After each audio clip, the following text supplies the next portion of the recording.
ನಮಸ್ಕಾರ. ನೀವು ನೋಡ್ತಾ ಇದ್ದೀರಾ ವಿಶ್ವಂಬರ ಟಿವಿ. ನಾನು ಭವ್ಯ ಅಭಿಷೇಕ್. ಪ್ರೈಮ್ ಗೆಸ್ಟ್ ಕಾರ್ಯಕ್ರಮಕ್ಕೆ ಸ್ವಾಗತ. ಇವತ್ತು ನಮ್ಮ ಜೊತೆ ಇದ್ದಾರೆ ಶ್ರೀಯುತ ರಾಘವೇಂದ್ರ ಹೆಗಡೆ ಕಟ್ಟ. ಸುಮಾರು 20 ವರ್ಷಗಳಿಂದ ಶಿಕ್ಷಣ ರಂಗದಲ್ಲಿ ಸಕ್ರಿಯವಾಗಿದ್ದಾರೆ. ಕಳೆದ 3 ವರ್ಷಗಳಿಂದ ಶಿರಸಿಯ ಚೈತನ್ಯ ಪದವಿ ಪೂರ್ವ ಕಾಲೇಜಿನ ಪ್ರಿನ್ಸಿಪಾಲ್ ಆಗಿ ಕೆಲಸ ನಿರ್ವಹಿಸುತ್ತಿದ್ದಾರೆ. ಕಾರ್ಯಕ್ರಮಕ್ಕೆ ಆತ್ಮೀಯ ಸ್ವಾಗತ. ಪ್ರಿಯ ವೀಕ್ಷಕರೇ, ಈ ವಿಡಿಯೋನ ನೋಡೋದಕ್ಕೂ ಮೊದಲು ನಮ್ಮ ಚಾನೆಲ್ ಅನ್ನ ಇನ್ನು ಸಬ್ಸ್ಕ್ರೈಬ್ ಮಾಡ್ಕೊಂಡಿಲ್ಲ ಆದ್ರೆ ತಕ್ಷಣವೇ ಸಬ್ಸ್ಕ್ರೈಬ್ ಮಾಡ್ಕೊಳ್ಳಿ. ಹಾಗೆ ವಿಡಿಯೋ ಇಷ್ಟ ಆಗಿದ್ರೆ ಶೇರ್ ಮಾಡಿ. 20 ವರ್ಷದ ಅದ್ಭುತ ಶಿಕ್ಷಣ ರಂಗದ ಪಯಣ ನಿಮ್ಮದು. ನಿಮ್ಮ ವೃತ್ತಿ ಜೀವನದ ಕುರಿತಾದ ಒಂದು ಸಂಕ್ಷಿಪ್ತ ವಿವರಗಳನ್ನ ನಮ್ಮೊಟ್ಟಿಗೆ ಹಂಚಿಕೊಳ್ಳಿ ಸರ್.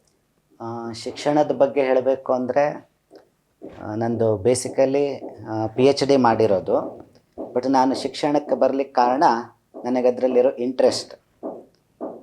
ಈ ಇಂಟ್ರೆಸ್ಟ್ ಏನಕ್ಕೆ ಬಂದಿದೆ ಅಂದರೆ, ನಾವು ಪ್ರತಿದಿನವೂ ವಿದ್ಯಾರ್ಥಿಗಳು ಹೊಸ ವಿದ್ಯಾರ್ಥಿಗಳನ್ನ ಪ್ರತಿ ವರ್ಷ ನೋಡ್ತೇವೆ. ಸೊ ಅದಕ್ಕೆ ನಾನು ಯಾವತ್ತೂ ನಮ್ಮ ವಿದ್ಯಾರ್ಥಿಗಳಿಗೆ ಹೇಳ್ತೇನೆ, ನಮ್ಮದು ಒಂಥರ ಬಸ್ ಇದ್ದಂಗೆ. ಸೊ ಒಂದು ಸ್ಟೇಷನಲ್ಲಿ ಕೆಲವೊಂದು ಸ್ಟೂಡೆಂಟ್ಸ್ ಹತ್ತಾರೆ, ನೆಕ್ಸ್ಟ್ ಅವ್ರ ಡೆಸ್ಟಿನೇಷನ್ ಬಂದಾಗ ಅವ್ರು ಇಳಿದು ಹೋಗ್ತಾರೆ. ಬಟ್ ನಮ್ಮ ಬಸ್ ಮತ್ತು ವಾಪಸ್ ಒರಿಜಿನಲ್ ಪ್ಲೇಸಿಗೆ ಬರ್ತದೆ. ಸೊ ಈ ರೀತಿ ನೋಡಿದಾಗ ಬೇರೆ ಪ್ರೊಫೆಷನ್ನಿಗೆ ಹೋಲಿಸಿದ್ರೆ ಶಿಕ್ಷಣ ಕ್ಷೇತ್ರದಲ್ಲಿ ನಾವು ಕಲಿಯೋದು ಜಾಸ್ತಿ, ಕಲಿಸೋದು ಜಾಸ್ತಿ. ಬಟ್ ಇದು ಒಂದೇ ಕ್ಷೇತ್ರದಲ್ಲಿ ನಾನು ನೋಡಿರೋದು, ನನ್ನ ವಿದ್ಯಾರ್ಥಿ ನನಗಿಂತ ಉನ್ನತ ಸ್ಥಾನಕ್ಕೆ ಹೋದಾಗ ನನಗೆ ಖುಷಿ ಆಗುತ್ತೆ. ಬಿಟ್ಟರೆ ನಾನು ಹೆಮ್ಮೆಯಿಂದ ಬೇರೆಯವ್ರ ಹತ್ರ ಹೇಳ್ಕೊಡ್ತೇನೆ, ಹಿ ವಾಸ್ ಮೈ ಸ್ಟೂಡೆಂಟ್ ಅಥವಾ ಹಿ ಈಸ್ ಮೈ ಸ್ಟೂಡೆಂಟ್ ಅಂತ ಹೇಳ್ಕೊಡ್ತೇವೆ. ಬೇರೆ ಯಾವ ಪ್ರೊಫೆಷನಲ್ಲೂ ಈ ಒಂದು ನಿಸ್ವಾರ್ಥತೆ ಇಲ್ಲ. ಸೊ ಇದು ಒಂದು ಮೇನ್ ರೀಸನ್ ನನ್ನ ಶಿಕ್ಷಣ ಇದಕ್ಕೆ ಬರಲಿಕ್ಕೆ ಕಾರಣ. ಇನ್ನು ನಾನು ವರ್ಕ್ ಮಾಡಿದ್ದು ಹೇಳಬೇಕು ಅಂದರೆ, ಈಗ ಭಾವನಾ ಅವ್ರು ಹೇಳ್ದಂಗೆ ನಾನು ಬೇಸಿಕಲಿ ಈಗ ವರ್ಕ್ ಮಾಡ್ತಾ ಇರೋದು MES ಚೈತನ್ಯ ಸಿರ್ಸಿ ಕಾಲೇಜಲ್ಲಿ ಪ್ರಾಂಶುಪಾಲರಾಗಿ ವರ್ಕ್ ಮಾಡ್ತಾ ಇದ್ದೇನೆ. ಬಟ್ ಇದಕ್ಕೂ ಮುಂಚೆ ನಾನು ಬೆಂಗಳೂರಲ್ಲಿ ಹೈಸ್ಕೂಲ್ ಇದು ಮೈಸೂರಲ್ಲಿ ಇದ್ದೆ, ಬೆಂಗಳೂರಲ್ಲೂ ವರ್ಕ್ ಮಾಡ್ತಾ ಇದ್ದೆ. ಬಟ್ ಮೈಸೂರಲ್ಲಿ ಭಾಳ ವರ್ಷಗಳಿಂದ ಇದ್ದು ಅಲ್ಲಿ ನಾನು MSc ಮಕ್ಕಳಿಗೆ ಜೊತೆಗೆ PhD ಸ್ಟೂಡೆಂಟ್ಸಿಗೆ, ಅದೇ ರೀತಿ PUC ಮತ್ತು ಹೈಸ್ಕೂಲ್ ಮಕ್ಕಳಿಗೂ ಕೂಡ ಪಾಠ ಮಾಡ್ತಾ ಇದ್ದೆ. ಸೊ ಈ ಒಂದು ನನ್ನ ವೃತ್ತಿ ಜೀವನದಲ್ಲಿ ನಾನು ನೋಡಿದ್ದು ಖುಷಿ ಪಡೋ ವಿಷಯ ಏನು ಅಂದರೆ, ಬಹಳ ವೆರೈಟಿ ಆಫ್ ಸ್ಟೂಡೆಂಟ್ಸ್ ನಾನು ಪಾಠ ಮಾಡಿದ್ದೇನೆ. ಸೊ ಅದು ಚಿಕ್ಕ ಮಕ್ಕಳಾಗಿ ಒಂದು ಹೈಸ್ಕೂಲ್ ಮಕ್ಕಳಿರ್ಬೋದು, ಇಲ್ಲ ಅತ್ಯಂತ ಬುದ್ಧಿಯಿಂದ ಬೆಳವಣಿಗೆ ಆಗಿರೋ ಇವರು ಇರ್ಬೋದು, ಯಾರು ಅಂದರೆ PhD ಸ್ಕಾಲರ್ಸು ಇರ್ಬೋದು. ಎಲ್ಲರಿಗೂ ಪಾಠವನ್ನು ಮಾಡಿದ್ದೇನೆ. ಅದೊಂದು ನನಗೆ ಹೆಮ್ಮೆ ಮತ್ತು ಖುಷಿಯ ವಿಷಯ. ಇಂದಿನ ಶಿಕ್ಷಣ ವ್ಯವಸ್ಥೆ ಸಾಕ್ಷರರನ್ನ ಹುಟ್ಟಾಕ್ತಾ ಇದೆಯೇ ವಿನಃ ನಿಜವಾದ ಶಿಕ್ಷಣವಂತರನ್ನ ಕೊಡ್ತಾ ಇಲ್ಲ ಸಮಾಜಕ್ಕೆ. ಅಂದ್ರೆ ಒಂದು ಪ್ರಜ್ಞಾವಂತ ನಾಗರಿಕರನ್ನ ಮಾಡ್ಲಿಕ್ಕೆ, ಮಕ್ಕಳನ್ನ ಒಂದು ಉತ್ತಮ ಪ್ರಜೆಯನ್ನಾಗಿ ಮಾಡ್ಲಿಕ್ಕೆ ಶಿಕ್ಷಣ ಎಲ್ಲೋ ವಿಫಲವಾಗ್ತಾ ಇದೆ ಅನ್ನುವಂತಹ ಅಪವಾದನೋ ಅಥವಾ ನಿಜನೋ ಗೊತ್ತಿಲ್ಲ. ಶಿಕ್ಷಣ ರಂಗದಲ್ಲಿರುವಂತಹ ನೀವು ಈ ಕುರಿತಾಗಿ ಯಾವ ಅಭಿಪ್ರಾಯವನ್ನು ವ್ಯಕ್ತಪಡಿಸ್ತೀರಿ ಸರ್? ಇದು ಸ್ವಲ್ಪ ಏನು ಹೇಳ್ತೇವೆ, ಕಠಿಣ ಪ್ರಶ್ನೆ ಕೇಳಿದ್ದೀರಿ. ಯಾಕೆ ನಾನು ಆ್ಯಸ್ ಅ ಪ್ರಾಂಶುಪಾಲ ಅಥವಾ ಆ್ಯಸ್ ಅ ಶಿಕ್ಷಣ ಇದರಲ್ಲಿ ಇರೋದ್ರಿಂದ ಇದಕ್ಕೆ ಆನ್ಸರ್ ಮಾಡೋ ನಾನು ಭಾಳ ಯೋಚನೆ ಮಾಡಿ ಆನ್ಸರ್ ಮಾಡಬೇಕಾಗತ್ತೆ. ನೀವು ಹೇಳಿದ್ದು ಒಂದು ರೀತಿಯಲ್ಲಿ ಸರಿ, ಆದರೆ ಅದು 100% ಸರಿನೂ ಅಲ್ಲ ಅಂತ ನಾನು ಹೇಳ್ತೇನೆ. ಯಾಕೆಂದರೆ ಈಗ ಇದು ನಮ್ಮ ಶಿಕ್ಷಣ ಏನಿದೆಯೋ, ನಾವು ಬುಡದಿಂದ ಅಂದರೆ ಚಿಕ್ಕ ಮಕ್ಕಳಿಂದ ಕಲಿತಾ ಹೋದಾಗ ಇದು ಬ್ರಾಡ್ ಬೇಸ್ಡ್ ಇದೆ. ಅಂದರೆ ನನಗೆ ಕನ್ನಡದಲ್ಲಿ ಇಂಟ್ರೆಸ್ಟ್ ಇದೆಯಲ್ವೋ, ನಾನು ಕನ್ನಡ ಕಲೀಲೇಬೇಕು, ಅದು ನನ್ನ ಮಾತೃಭಾಷೆ ಕೂಡ, ಆ ಪ್ರಶ್ನೆ ಬೇರೆ. ಅದೇ ರೀತಿ ನನಗೆ ವಿಜ್ಞಾನದಲ್ಲಿ ಇಂಟ್ರೆಸ್ಟ್ ಇದೆಯೋ ಇಲ್ವೋ, ನಾನು ವಿಜ್ಞಾನ ಕಲೀಲೇಬೇಕು. ಸೊ ಎಲ್ಲವುದು ಕಂಪಲ್ಸರಿ. ಸೊ ನನಗೆ ಈ ವರ್ಷದಲ್ಲಿ 6 ಸಬ್ಜೆಕ್ಟ್ ಓದಬೇಕಂದ್ರೆ ಓದಲೇಬೇಕು. ನನಗದು ಇಂಟ್ರೆಸ್ಟ್ ಇದೆಯೋ ಇಲ್ವೋ ಗೊತ್ತಿಲ್ಲ. ಬಟ್ ಅದೇ ನೀವು ಹೈಯೆಸ್ಟ್ ಲೆವೆಲ್ಲಿಗೆ ಬಂದಾಗ, ಫಾರ್ ಎಕ್ಸಾಂಪಲ್ ಈಗ BSc ಡಿಗ್ರಿಗೆ ಬಂದ್ರಿ ಅಥವಾ ಮಾಸ್ಟರ್ ಡಿಗ್ರಿಗೆ ಹೋದ್ರಿ, ಆವಾಗ ನಿಮ್ಮದು ನ್ಯಾರೋ ಆಗ್ತಾ ಹೋಗುತ್ತೆ, ನೀವು ಕಲಿಯೋದು ಕಮ್ಮಿ ಆಗ್ತಾ ಹೋಗುತ್ತೆ. ಅಲ್ಲಿ ನಿಮಗೆ ನಿಮ್ಮ ಇಂಟ್ರೆಸ್ಟ್ ಬೇಸ್ಡ್ ಎಜುಕೇಷನ್ ಸಿಗ್ತಾ ಹೋಗುತ್ತೆ. ಬಟ್ ನೀವು ನಿಜವಾಗ್ಲೂ ಒಂದು ಒಳ್ಳೆಯ ರೀತಿ ಎಜುಕೇಷನ್ ಆಗಬೇಕು ಅಂದರೆ primary okay, up to 5th standard ಅಥವಾ 6th ಸ್ಟ್ಯಾಂಡರ್ಡ್ ಓಕೆ. ಬಟ್ ಅದ ನಂತರನೇ ನಾವೇನಾದರೂ ಇದನ್ನು ಸ್ವಲ್ಪ ನ್ಯಾರೋ ಬೇಸ್ಡ್ ಎಜುಕೇಷನ್ ಮಾಡ್ತಾ ಹೋದರೆ ಉತ್ತಮ ಅಂತ ನನ್ನ ಪರ್ಸ್ನಲ್ ಒಪಿನಿಯನ್. ಸೊ ಅದು ಎಷ್ಟರ ಮಟ್ಟಿಗೆ ಸಾಧ್ಯವಾಗುತ್ತೆ, ಯಾಕಂದರೆ ಈಗಿನ ಒಂದು ಪರಿಸ್ಥಿತಿಯಲ್ಲಿ ಅದು ಎಷ್ಟರ ಮಟ್ಟಿಗೆ ಸಾಧ್ಯವಾಗುತ್ತೆ ಗೊತ್ತಿಲ್ಲ.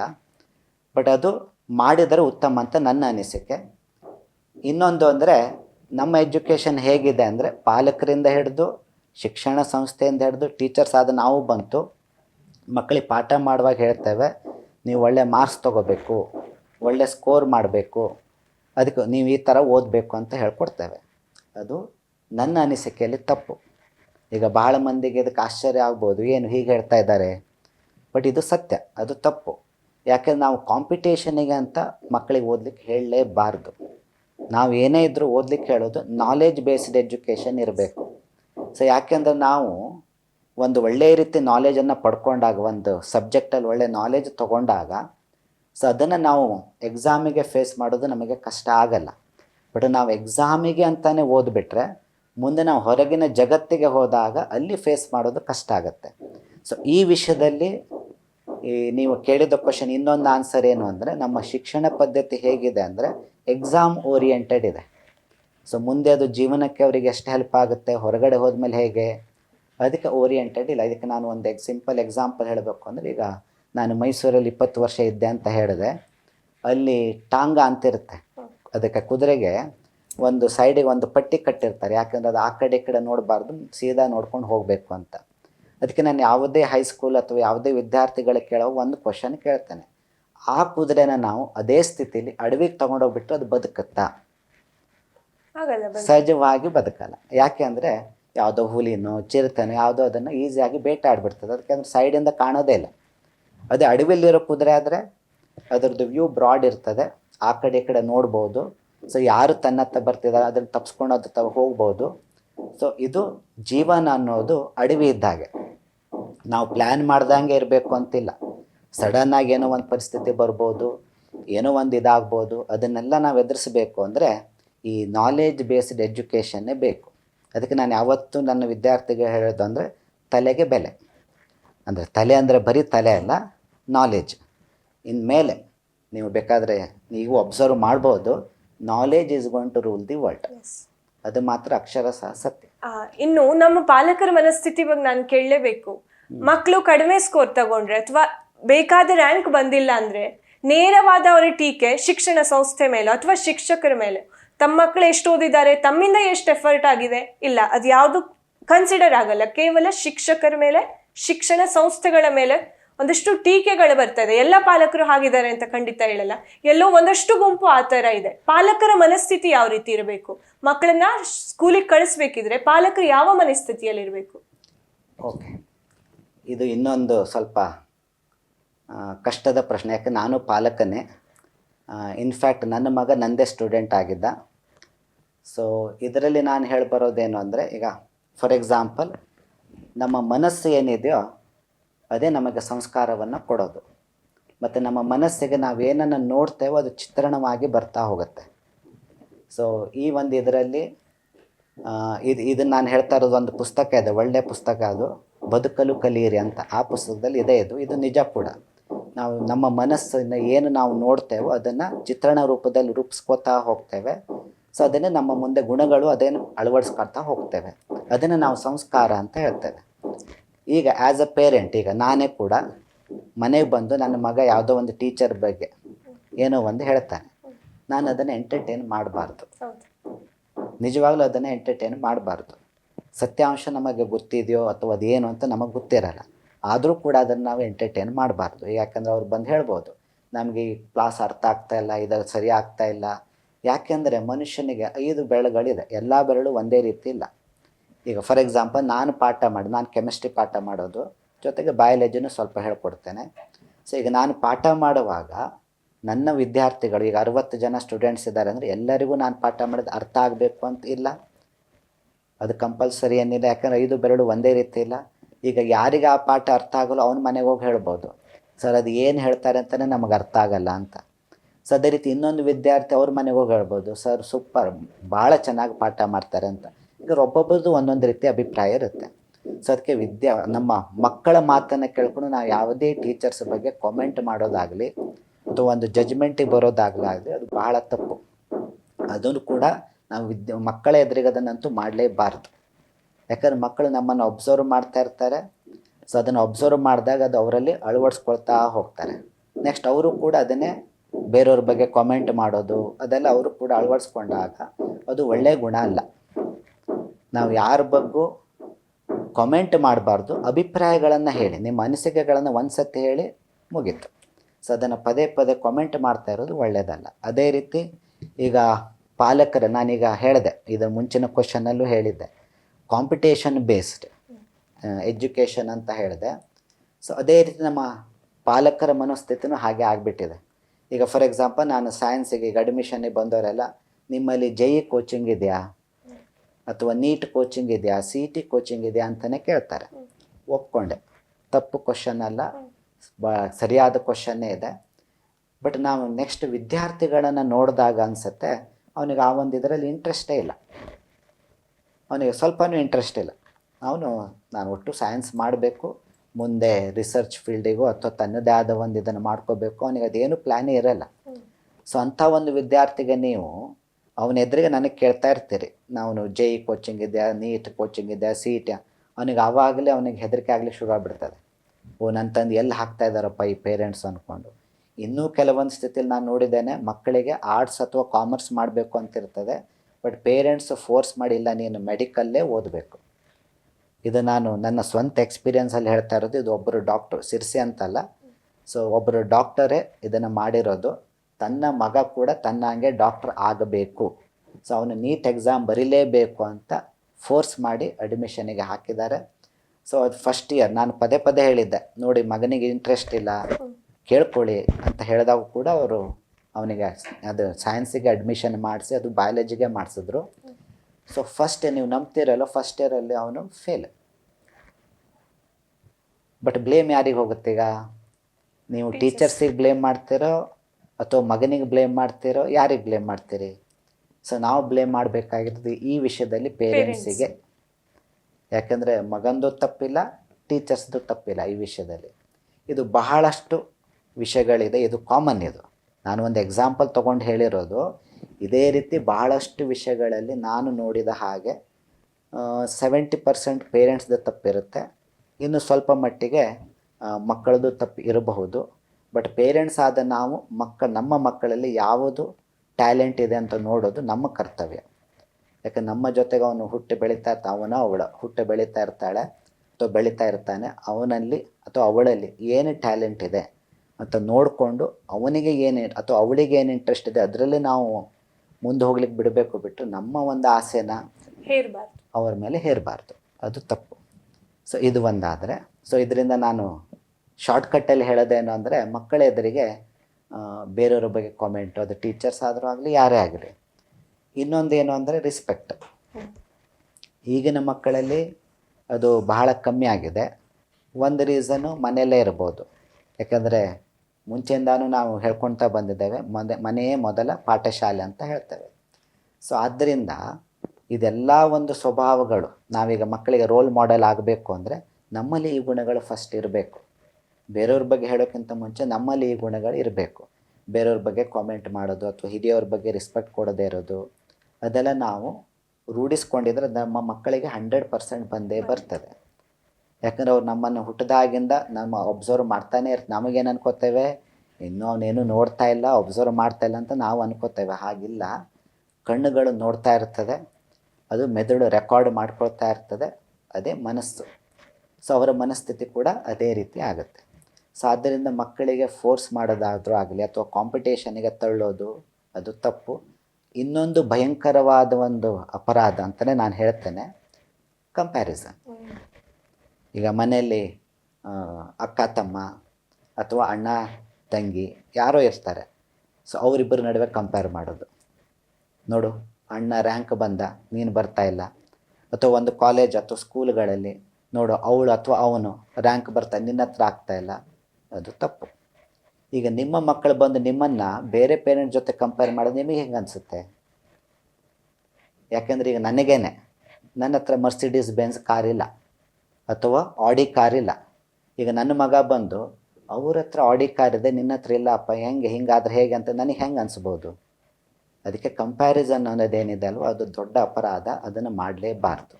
ಅದಕ್ಕೆ ನನಗೆ ಪಾಲಕರಲ್ಲಿ ಇದಿಷ್ಟು ಕೆಲವೊಂದು ಹೇಳಿಕೆಯನ್ನು ಇಷ್ಟಪಡ್ತೇನೆ ಅಂದರೆ, ಒಂದು, ಕಂಪ್ಯಾರಿಸನ್ ಯಾವತ್ತೂ ಮಾಡಬೇಡ್ರಿ.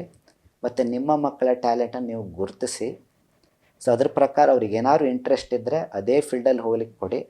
ಅವರು ಕನ್ಫ್ಯೂಷನಲ್ಲಿದ್ದರೆ ಮಾತ್ರ ನೀವು ನಿಮ್ಮ ಗೈಡೆನ್ಸನ್ನು ಕೊಡಿಬಿಟ್ರೆ ನಿಮ್ಮ ಒಂದು ಆಸೆನ ಅಥವಾ ಏನೋ ಒಂದು ಇದನ್ನು ಅವ್ರ ಮೇಲೆ ಹೇರಲಿಕ್ಕೆ ಹೋಗಬೇಡಿ. ಇದಿಷ್ಟು ನಾನು ಪಾಲಕರಿಗೆ ಹೇಳಲಿಕ್ಕೆ ಇಷ್ಟಪಡ್ತೇನೆ. ಈಗಿನ ಮಕ್ಕಳಲ್ಲೂ ಸಹ ಒಂದು ಸುಪೀರಿಯಾರಿಟಿ ಕಾಂಪ್ಲೆಕ್ಸ್ ಅನ್ನೋದು ಬಂದಿದೆ. ಯಾರ ಮಾತನ್ನು ಕೇಳದೇ ಇರುವಂತಹ ಒಂದು ಮನಸ್ಥಿತಿ ಇದೆ. ಮಕ್ಕಳ ಮನಸ್ಥಿತಿ ಬಗ್ಗೆ ನೀವು, ಇದು ಆತಂಕಕಾರಿಯಾದಂತಹ ವಿಷಯ, ಆ ಕುರಿತಾಗಿ ನಿಮ್ಮ ಅಭಿಪ್ರಾಯ ಏನು?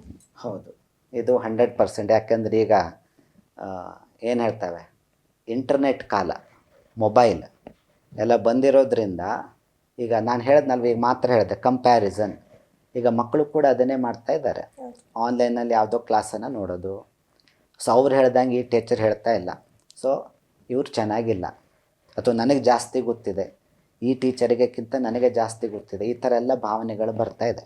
ಇದು ಬಹಳ ಆತಂಕಕಾರಿಯಾದ ಒಂದು ಸನ್ನಿವೇಶ. ಯಾಕೆಂದರೆ ನಾವು ಸ್ಟೂಡೆಂಟ್ ಆಗಿದ್ದೀವಿ, ಆವಾಗ ನಮಗೆ ಮೊಬೈಲ್ ಇರಲಿಲ್ಲ, ಅದೃಷ್ಟ ನಮ್ಮದು ಅಂತಲೇ ನಾನು ಹೇಳ್ತೇನೆ. ಮೊಬೈಲ್ ಇರಲಿಲ್ಲ. ಸೊ ಆ ಟೈಮಲ್ಲಿ ನಾವು ನಮ್ಮ ಟೀಚರ್ಸ್ ಮೇಲೆ ಡಿಪೆಂಡ್ ಇದ್ವಿ, ಅವ್ರು ಏನು ಹೇಳ್ತಾರೋ ಅದನ್ನು ಕೇಳ್ತಿದ್ವಿ. ಹಾಗೆ ನಾವು ಜೀವನದಲ್ಲಿ ಮುಂದೆ ಬಂದಿಲ್ವಾ? ಸೊ ಕಾಂಪಿಟೇಟಿವ್ ಎಕ್ಸಾಮನ್ನು ಕ್ಲಿಯರ್ ಮಾಡಿಲ್ವ? ಎಲ್ಲ ಮಾಡಿದ್ದೇವೆ. ಸೊ ಬಟ್ ಈಗಿನ ಮಕ್ಕಳಲ್ಲಿ ಏನಾಗಿದೆ ಅಂದರೆ, ಮೊಬೈಲು ಅಥವಾ ಬೇರೆ ಒಂದು ಪೇರೆಂಟ್ಸಿಂದ ಕಲ್ತಿರ್ಬೋದು ಅಥವಾ ಹೊರಗಡೆಯಿಂದ ಕಲ್ತಿರ್ಬೋದು, ಕಂಪ್ಯಾರಿಸನ್. ಸೊ ಆ ಥರ ಒಂದು ಕಂಪ್ಯಾರಿಸನ್ ಬಂದಾಗ, ಅಥವಾ ಈಗ ಪೇರೆಂಟ್ಸೇ ಮಗಳೋ ಅಥವಾ ಮಗನೋ ರ್ಯಾಂಕ್ ಬಂದಿರ್ತಾನೆ, ಆವಾಗ ಅವನಿಗೆ ಭಾಳನೇ ಪ್ರೋತ್ಸಾಹ ಕೊಟ್ಟಂಗೆ ಅಂತ ಅವ್ರು ಅಂದ್ಕೊಂಡಿರ್ತಾರೆ.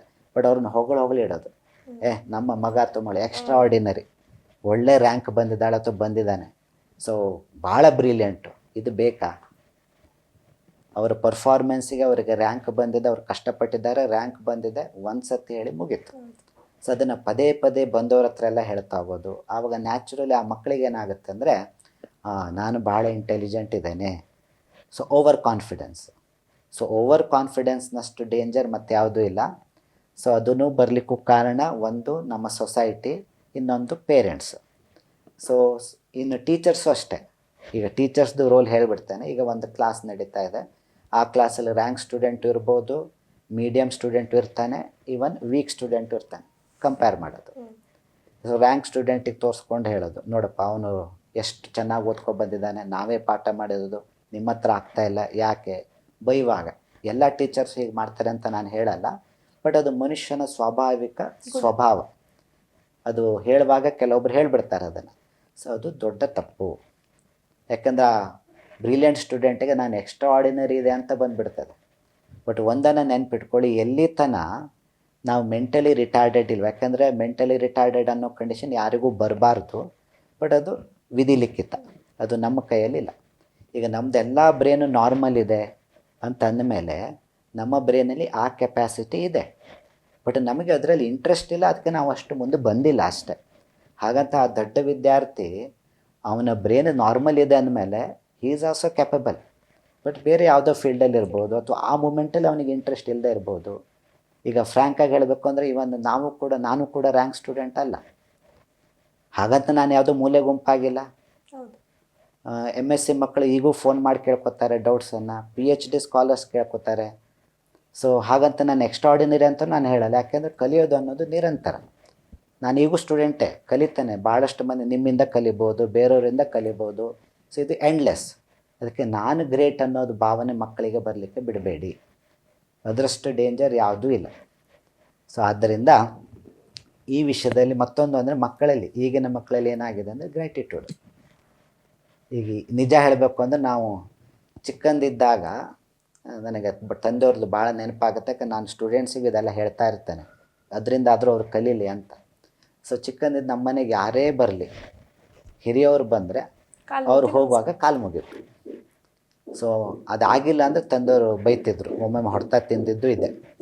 ಅದೇ ರೀತಿ ಅವ್ರ ಮನೆಗೆ ಹೋದಾಗೂ ಅಷ್ಟೇ, ನಾವು ಹೊರಡ್ತಾ ಇದ್ದೇವೆ ಅಂದರೆ ಅವ್ರ ಕೈ ಮುಗಿದು ಅವ್ರ ಆಶೀರ್ವಾದ ತೊಗೋಬೇಕು. ಸೊ ಈ ಪದ್ಧತಿ ಎಷ್ಟು ಪೇರೆಂಟ್ಸ್ ಮಾಡ್ತಾಯಿದ್ದಾರೆ? ನನ್ನ ಪ್ರಕಾರ ಬೆರಳೆಣಿಕೆ ಅಷ್ಟು. ಬಟ್ ನಾನು ಮಾಡ್ತಾಯಿದ್ದೇನೆ, ಅದಕ್ಕೂ ನಾನು ಹೆಮ್ಮೆ ಇದೆ. ನಾನು ಮಾಡ್ತಾಯಿದ್ದೇನೆ, ಯಾಕಂದ್ರೆ ನಾನು ನನ್ನ ತಂದೆಯಿಂದ ಕಲ್ತಿದ್ದದು. ಸೊ ಈ ಥರ ಕೆಲವೊಂದನ್ನು ನಾವು ನಮ್ಮ ಮಕ್ಕಳಿಗೆ ಇದನ್ನು ಸಣ್ಣಿದ್ದಾಗಿಂದ ತೋರಿಸದೇ ಇದ್ದರೆ, ಈ ಒಂದು ಗಾದೆನೇ ಇದೆ, ಗಿಡವಾಗಿ ಇದ್ದದ್ದು ಮರವಾಗಿ ಬಾಗಿದೆ.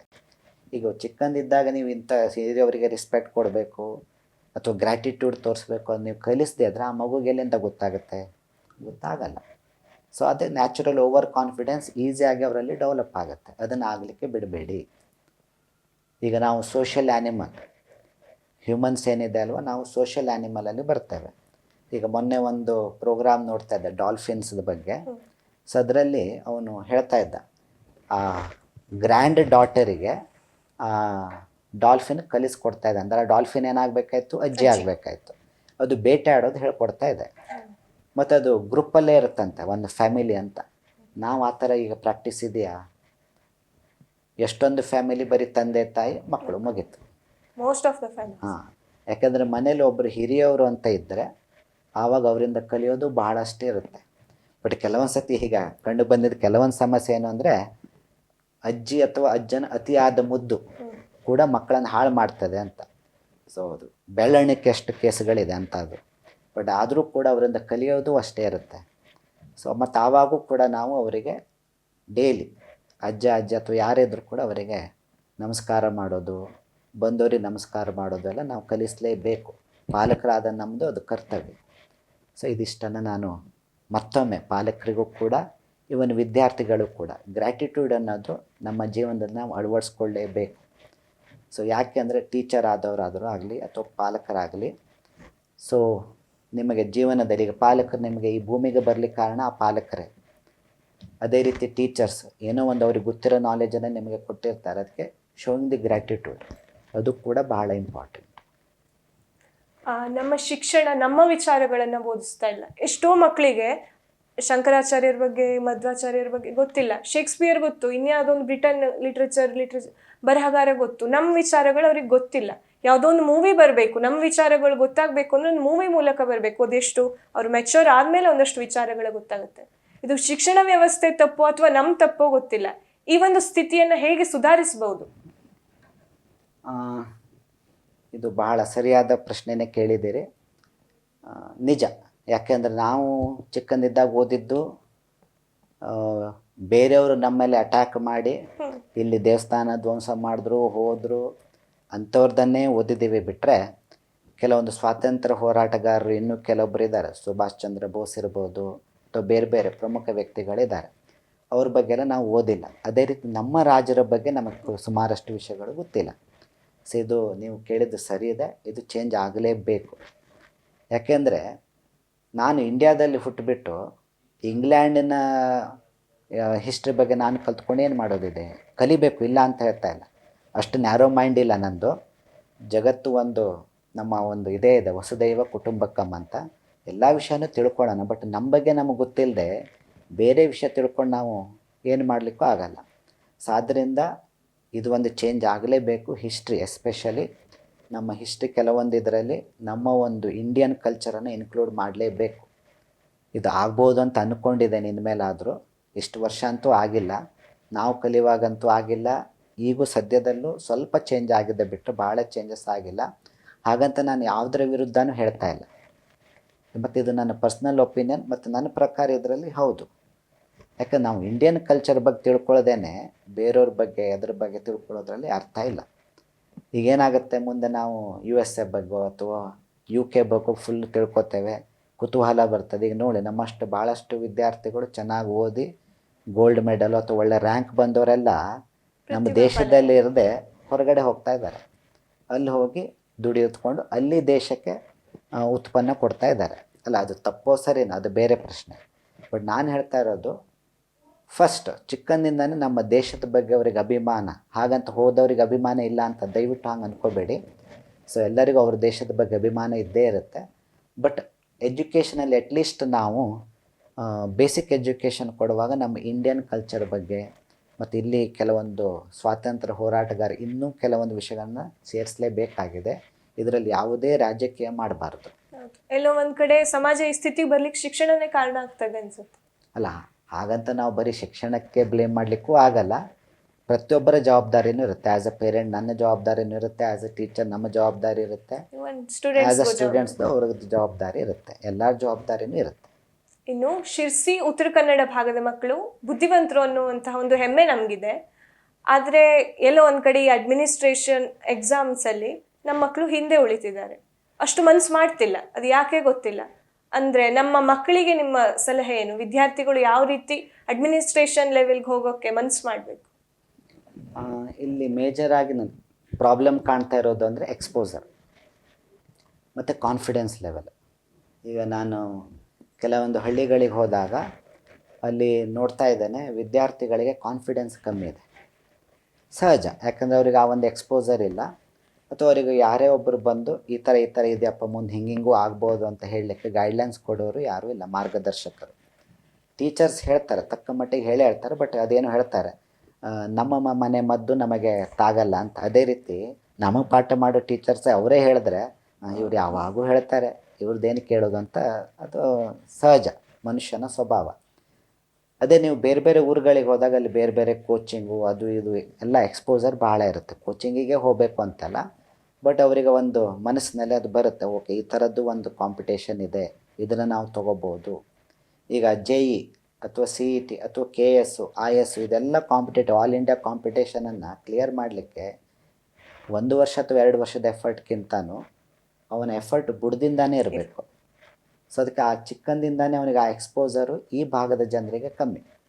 ನೀವು ಹೇಳಿದ್ದು ಸರಿ ಇದೆ. ಈಗ ನಾನು ಮೈಸೂರಲ್ಲಿದ್ದಾಗಾದರೂ ಆಗಲೇ ಅಲ್ಲಿ ನಾವು ಉತ್ತರ ಕನ್ನಡದಿಂದ ಬಂದವನು ಅಂದ್ಬಿಟ್ರೆ ಅವ್ರಿಗೆ ನಿಜ ಹೇಳಬೇಕು, ಉತ್ತರ ಕನ್ನಡ ಅಂದರೆ ಯಾರಿಗೂ ಕರೆಕ್ಟಾಗಿ ಗೊತ್ತಾಗಲ್ಲ.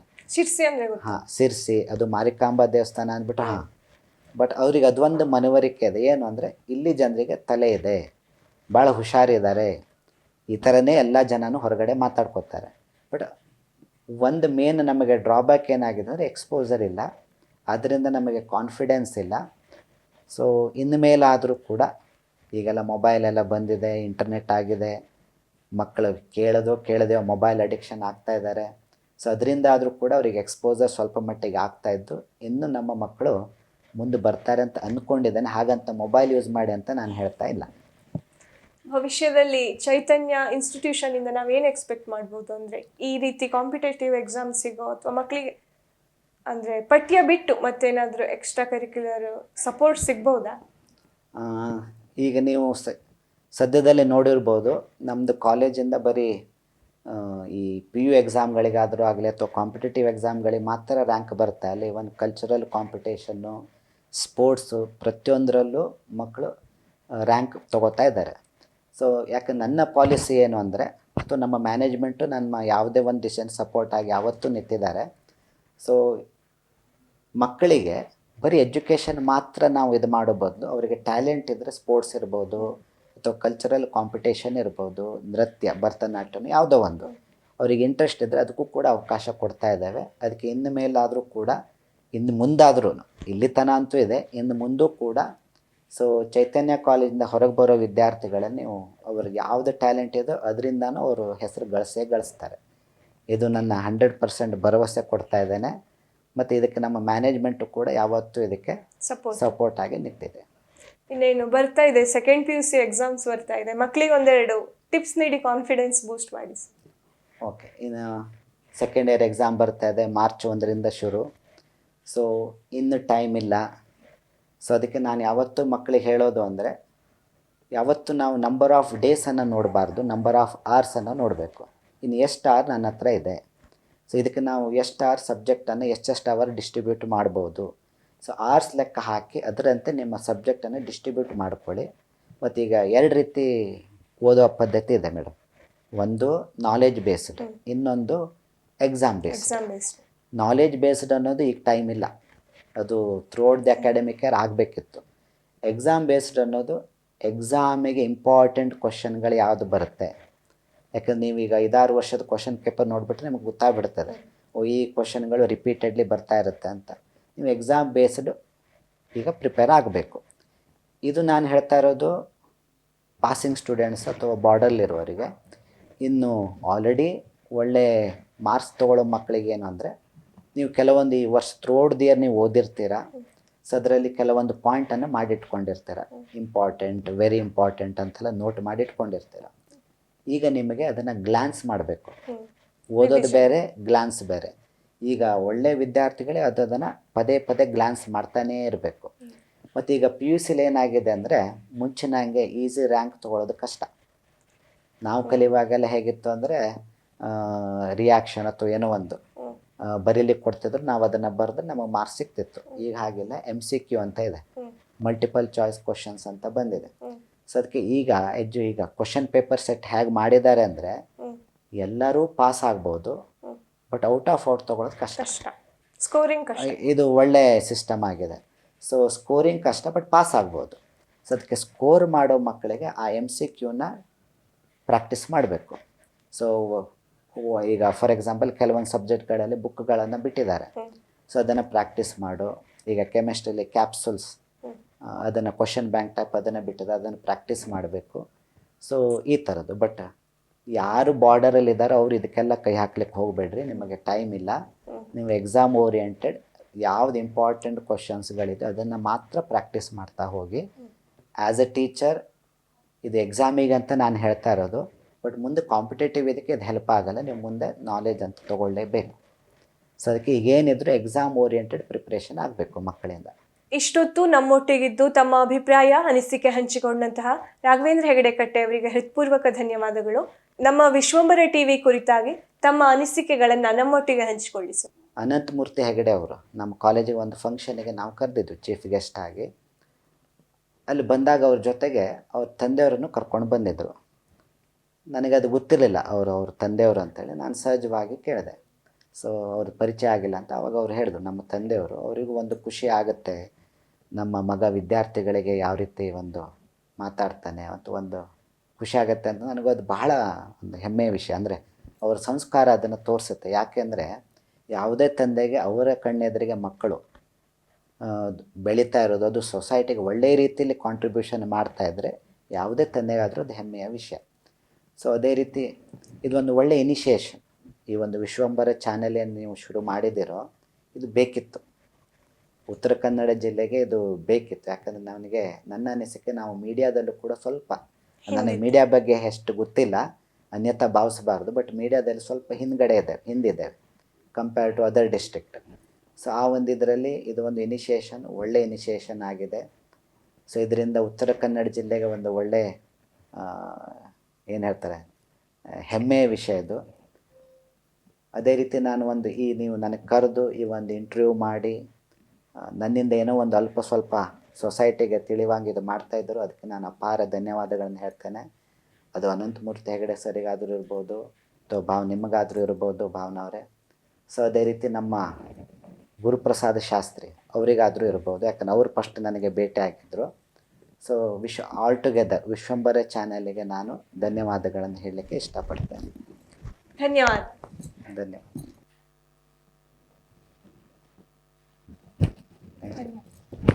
ವೀಕ್ಷಕ ಮಹಾಪ್ರಭುಗಳೇ, ನಮ್ಮ ಚಾನಲ್ ಅನ್ನು ಸಬ್ಸ್ಕ್ರೈಬ್ ಮಾಡಿ, ಶೇರ್ ಮಾಡಿ, ಪ್ರೋತ್ಸಾಹಿಸಿ.